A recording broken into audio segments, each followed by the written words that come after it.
Hey folks, Jake and I are here to shoot a video for Hannah, the Omaha Introvert. We've tried to shoot this video a couple times, haven't we, Jake? Yeah, we have. And I keep goofing it up. And so we're going to give this another try. And matter of fact, whatever happens this time, it just happens. It just happens. That's all there is to it.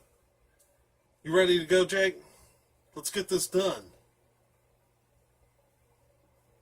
Yeah. What you said. All right, here we go. So we got the questions. Where do you live?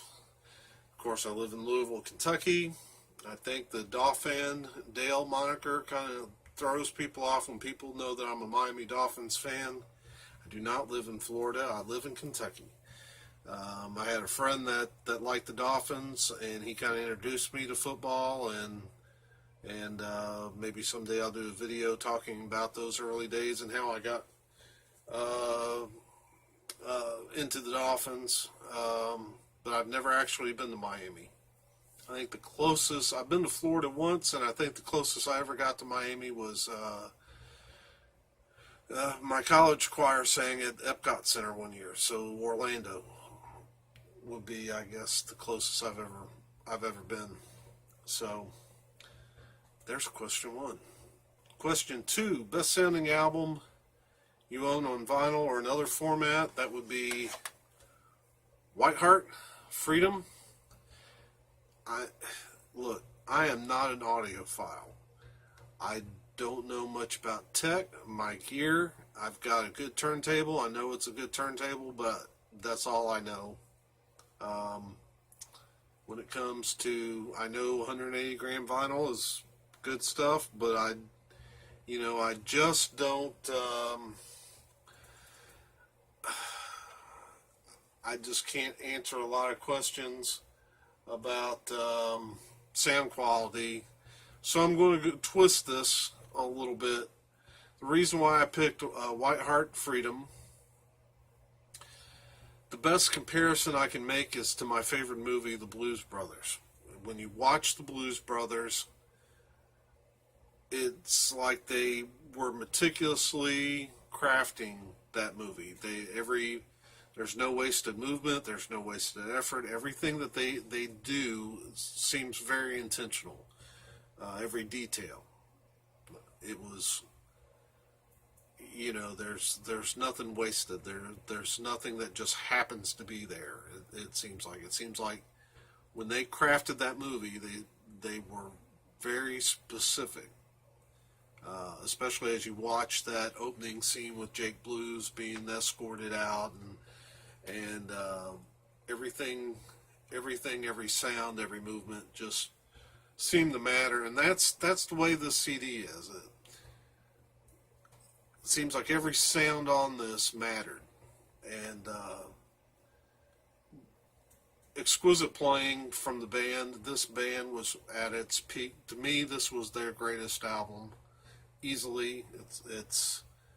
But I mean, when I got this back in 1989, I listened to it with headphones on, and it was just magnificent, and seemed like there was no wasted effort. And that's why I picked this one. So that's Whiteheart Freedom from Sparrow Records, 1989. All right. So the next one is, what's your least favorite decade? Easy. The 90s. I hate grunge. I really do. I would not have anything to say to a 90s musician except go wash your hair and learn a guitar solo. Maybe take an antidepressant while you're at it. Just killed rock. Maybe that's part of it, because rock and metal was doing so well, and then we hit the grunge period, and I'll never forgive those guys for killing rock. And thankfully they only beat it half to death, and it's coming back, or at least it still lives on among music lovers, whether it's the most mainstream thing or not, and obviously I guess these days it's not, but yeah, I have little regard for the 90s. All right, top 5 favorite Psych albums. Wow, there was the humdinger. That's part of why this video isn't getting made till now, because I didn't know what to do with this. And I like, I was about to say I like some Psych, but I don't really have a lot. I have some Jimi Hendrix CDs in the back room. You've probably seen them all. I'm not going to show those. I like some of the Psych videos that are getting made on YouTube. I watch Psych in the Valley some, and I watch Dots and Loops some. And that's because I like the host. I like the guys that are hosting it. I watch some of the Psych that gets shown on some of the multi-genre channels. But I just don't have much of it. So I'm going to go with Jesus music. Kind of same era, sort of, the 70s.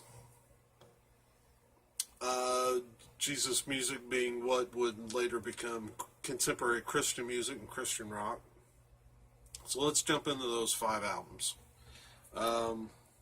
First one I'm going to show, Larry Norman, Only Visiting This Planet. Norman is often called the father of Christian rock, but that might be overhyping his importance just a hair. I mean, he was definitely a huge player early on. He was the first to really do big, be a well-known artist doing Christian rock, but it was happening. I mean, if it's like saying that the Beatles, the Beatles didn't invent rock and roll. Rock and roll was going to happen whether the Beatles were there or not. That doesn't, they were still a great band, but it would have happened. And Christian rock would have happened whether Larry Norman had come along or not. It was going to happen, but he just happened to come in, and he was the first one to really do well. This is a great album. This is his second album. It's the middle of his trilogy to kick off his career. When I got this copy, I brought it home and found out it was a white label promo, which is super cool. My favorite, like I said, my favorite chapter of his opening trilogy. Just a fantastic album. Larry Norman, Only Visiting This Planet. The next one is Sounds of Joy. Probably the most Psych album that I'm showing. The elements of Psych there are some elements of Psych on this album. I have it because of this gentleman, Russ Taff, my favorite vocalist of all time, my favorite musician, period. He was in this group. He really made his big break when he joined the Imperials. This was the group that he was in before the Imperials. This came out of his personal collection. I won it in a silent auction at the Russ and Tori Taff Bub Buckle Weekend last year. Very rare album. Autographed from him to me. Very cool. But one of the songs on here has got one of the most awesome bass lines that I've ever heard. But that's probably the most Psych-ish album that I'm showing. The next one, Paul Clarke and Friends, Come Into His Presence. This is volume 3 of Songs from the Savior. Paul Clarke just being an absolutely brilliant songwriter. Great rock album. The players on this album are just outstanding. He had Phil Keggy play on this album. show you the back. This album is, the cover has been kind of water damaged, but that's Phil Keaggy right there.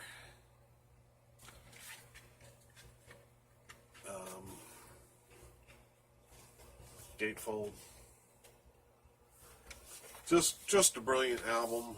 Paul Clarke, just a great songwriter. This album sort of psychish. It looks kind of psychish. Phil Keaggy with Glass Harp. Song in the Air. This Phil Keaggy belonged to a band called Glass Harp, and they, back in the day, they didn't. It wasn't Phil Keaggy and Glass Harp. This album is actually like a compilation of their first 3 albums. And it was re-released in the Christian market, and probably as Phil Keaggy and Glass Harp, so that people would know that this was his former band. This stuff would have been done during the psych era. At that point, there was a rumor, and it probably is false. Phil himself has debunked it in the past, but a lot of people tell it, and it's that somebody asked Jimi Hendrix, who was the greatest guitar player ever, and he said, I don't know, you'd have to ask Phil Keaggy. Well, I've heard that legend a lot, sometimes with other people. Sometimes the guitarist isn't Jimi Hendrix telling it, and it's not Phil Keaggy. It's similar, but most of the time I hear it with Hendrix referring to Keaggy. But Keaggy said that when he and Glass Harp recorded at Jimi Hendrix Studios over in London, it would have been after his death. So he doesn't know how that could be true. But the reason why I still mention it, though, is that legend has had life for decades. And I think the reason is because Phil Keaggy is that good of a guitarist. If you don't know who he is, you should. You would do yourself a favor and get acquainted with some of his work. He is absolutely a brilliant. I refer to him as the Jedi Master just because he is kind of short. Kind of reminds me of Yoda. But like Yoda, he can do incredible things. And things that just... The first time I saw Phil Keaggy, he was opening for Russ Taff on the Metals tour. And he came out ahead of Russ. He opened, and I was front row center. And it was like, oh man, I forgot what opening act. I got to sit and listen to this guy noodle on his guitar, waiting for Russ, and Phil just blew my mind. And what a great talent. Which leads me to the final album, and Phil is on this one as well. It's second chapter of Acts, Phil Keaggy and a band called David. It's How the West Was Won. This is very, very well respected album. One of the great albums of the 1970s for Christian rock. It's a 3 album set. When I found this copy, I almost shouted because I was at the Great Escape and I found this in a quarter bin. 3 records. They're in fantastic shape. The cover has a little ring wear, not much. I paid a quarter for this 3 record set.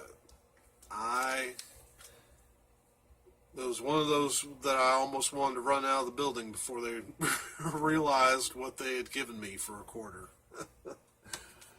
Just fantastic. So that's those 5 albums. Where'd you get off to, Jake? I was getting ready to talk about you. So I watched one of the early contest entries, and they did what I was thinking about doing. In fact, whoever it was, I can't remember the guy's name, but he almost did the exact. Well, he did. He even used the same album I was thinking about using, and that was Jimmy Smith, the Cat, and he had his cat sitting on it, and I almost wanted to do that with Jake until I saw that video, and I thought, well, I guess great minds think alike. Anyway, I won't show that one. I'll show this one for my bonus. It's the Cats, Tommy Flanagan, John Coltrane, Kenny Burrell, and oh wow, I should have practiced this. Idris, Idrees, Idris Suleiman, Suleiman. Wow. Anyways, it's the Cats, and that's we're at 16 minutes, so I'm gonna wrap this up. Hannah, great to have you in the VC. I've enjoyed our interaction. So I'm glad you had this contest, and hope that you enjoy this entry. And we'll see you soon. So have a good night.